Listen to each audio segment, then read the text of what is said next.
નમસ્કાર મિત્રો, આજે સૌથી મોટા અગત્યના સમાચાર તમામ મિત્રો માટે આજના ખૂબ અગત્યના સમાચાર છે।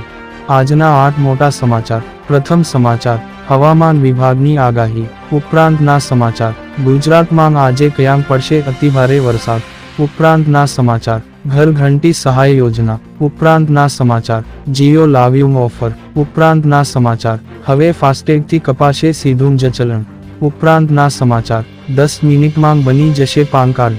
ઉપરાંતના સમાચાર, લેપટોપ સહાય યોજના 2024।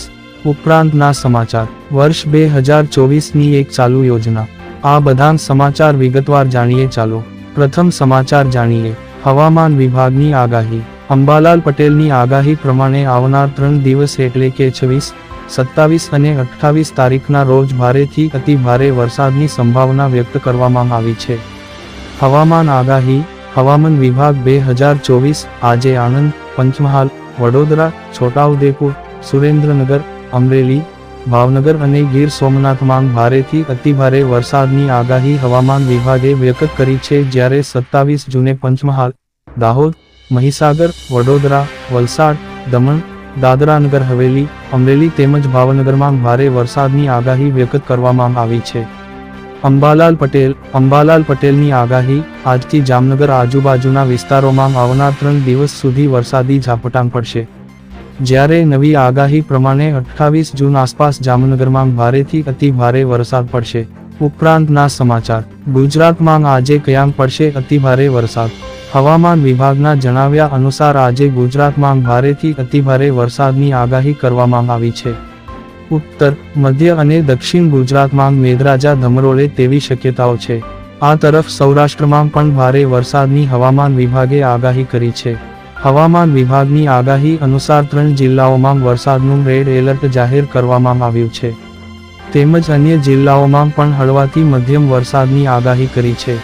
ગુજરાત રાજ્યની તારીખ 30 થી 406 2024 માટેનું વરસાદનું ગુજર।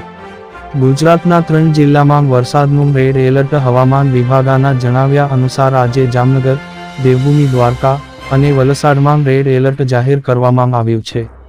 તેમજ અન્ય જિલ્લાઓમાં હળવાથી મધ્ય વરસાદની આગાહી કરવામાં આવી છે। ઉપરાંતના સમાચાર, ઘર ઘંટી સહાય યોજના। ઘર ઘંટી સહાય યોજના 2024। આ પોસ્ટમાં આપણે જાણીશું એક ઘરઘંટી સહાય યોજના વિશે આપણે સંપૂર્ણ માહિતી જાણીશું, જેવી કે આ યોજનાનો લાભ શું છે, આ યોજનાનું હેતુ શું છે, કયા કયા ડોક્યુમેન્ટ જોઈશે, આ યોજના હેઠળ કેટલો લાભ કે કેટલી સહાય મળશે વગેરે વિશે આર્ટિકલમાં આપણે માહિતી મેળવીશું। ઉપરાંતના સમાચાર, જીઓ લાવ્યું ઓફર। ઓપરેટર રિલાયન્સ જીઓ દ્વારા ઘણા પ્રીપેડ પ્લાન ઓફર કરવામાં આવી રહ્યા છે। કંપનીના પ્લાનમાં વિવિધ ગ્રાહકોની માંગ અને જરૂરિયાતો અનુસાર દૈનિક ડેટા અને કોલિંગ લાભો આપવામાં આવે છે। આજે અમે એવા પ્લાન વિશે જાણકારી આપવા જઈ રહ્યા છીએ જે આખા મહિના માટે કુલ 75 ગીગાબાઇટ ડેટા આપે છે। પ્લાનમાં નેટ ડેટા, એવું જરૂરી નથી કે દરેક યુઝરની જરૂરિયાત 1 ગીગાબાઇટ અથવા 1.5 ગીગાબાઇટ દૈનિક ડેટા દ્વારા પૂરી થઈ શકે। આવી સ્થિતિમાં રિલાયન્સ જીઓનો માસિક પ્લાન દરરોજ 2.5 ગીગાબાઇટ ડેટા આપે છે। આ દૈનિક ડેટા મર્યાદા લગભગ તમામ જરૂરિયાતો માટે પર્યાપ્ત છે અને આ પ્લાન સાથે રિચાર્જ પછી દૈનિક ડેટા ખતમ થવાનો કોઈ સંદેશ નહીં આવે। ઉપરાંતના સમાચાર, હવે ફાસ્ટેગથી કપાશે સીધું જ ચલણ।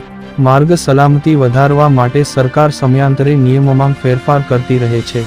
માર્ગ અકસ્માતોને રોકવા અને માર્ગ સલામતીના કાયદાને મજબૂત કરવા માટે ફરી એકવાર ટ્રાફિકના નિયમોમાં ફેરફાર કરવામાં આવ્યા છે। હાઈવે પર વધતા માર્ગ અકસ્માતો અને ટ્રાફિકના નિયમોના ઉલ્લંઘનને ધ્યાનમાં રાખીને નવી ટ્રાફિક મેનેજમેન્ટ સિસ્ટમ લાગુ કરવામાં આવી રહી છે। નવો નિયમ 1 જુલાઈથી લાગુ થશે, જે પછી સીધા તમારા ફાસ્ટેગમાંથી ચલણ કપાશે। રેલવે ફાસ્ટેગથી કપારો સીધું જ ચલણ। 1 ફાસ્ટેગમાંથી ચલણ કપાશે। કર્ણાટકે ઇન્ટેલિજન્ટ ટ્રાફિક મેનેજમેન્ટ સિસ્ટમ શરૂ કરવાનો નિર્ણય લીધો છે। આ અંતર્ગત બેંગલુરુ મૈસૂર રોડ નેટવર્કને કેમેરાથી સજ્જ કરવામાં આવશે, જે બાદ આ કેમેરા ટ્રાફિકના નિયમોનું ઉલ્લંઘન કરનારાઓની ઓળખ કરશે। ટ્રાફિકના નિયમો તોડનારાના ફાસ્ટેગમાંથી ચલણ કાપવામાં આવશે। આ માટે ટોલ ગેટને ઇન્ટેલિજન્ટ ટ્રાફિક મેનેજમેન્ટ સિસ્ટમ સાથે જોડવાના પ્રયાસો પણ કરવામાં આવી રહ્યા છે। બેંગલુરુ એક્સપ્રેસ વે પર ઝડપ મર્યાદાનું ઉલ્લંઘન કરનારાઓ પાસેથી ચલણની રકમ તરત જ વસૂલ કરવામાં આવશે। ઉપરાંતના સમાચાર 10 મિનિટમાં બની જશે પાન કાર્ડ. જૂન મહિનો પૂરો થતાની સાથે જ આગામી જુલાઈ મહિનો શરૂ થવા જઈ રહ્યો છે, જેના કારણે આ મહિનામાં આવા ઘણા મહત્વપૂર્ણ કામો જરૂરી છે, જેના કારણે મહત્વપૂર્ણ કામમાં તમારા માટે પાન કાર્ડ જરૂરી બની જાય છે.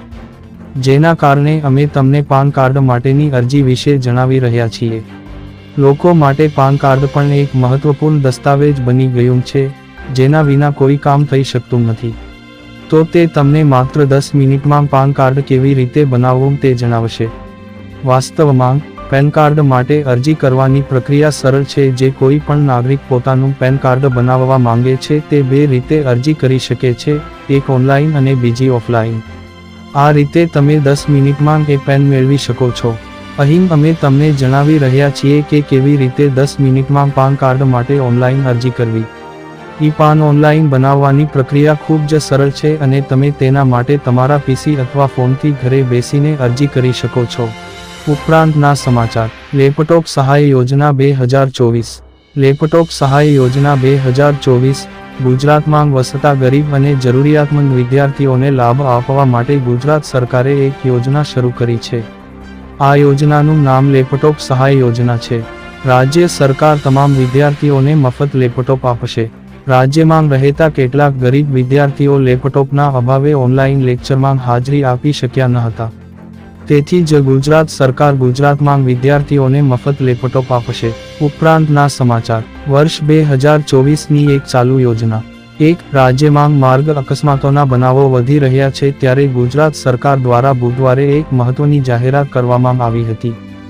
જે મુજબ રાજ્યમાં કોઈ પણ સ્થળે કોઈ પણ વ્યક્તિ માર્ગ અકસ્માતમાં ઈજાગ્રસ્ત થાય તો તેને નજીકની સરકારી કે ખાનગી હોસ્પિટલમાં તાત્કાલિક સારવાર આપવામાં રાજ્ય સરકાર તરફથી ₹50,000ની સહાય આપવામાં આવશે.